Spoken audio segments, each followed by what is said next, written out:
how to fix Dead by Daylight error code. So if you want to fix Dead by Daylight error code, then what you need to do is first, you just need to simply open up your Steam client.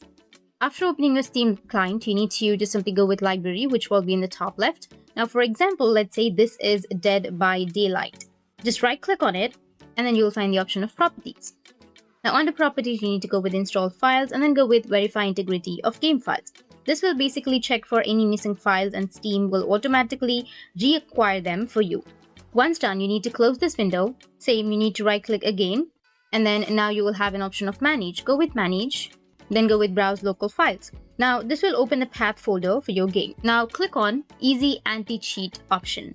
Go with easy anti-cheat folder and then run the application. You can just right click on it. It might take a few seconds to run the application, but once done, you can now close the folder and try to relaunch the game. It should now be fixed. However, if the issue is still there, what you can do is try to use a VPN. Most players have reported on Reddit that trying to change their network and using a VPN actually works for this issue. So go ahead, there's actually free VPN out there, and turn it on. Then try to relaunch the game and your problem might be fixed. That's it, and if you have any questions, feel free to comment below. Thanks for watching.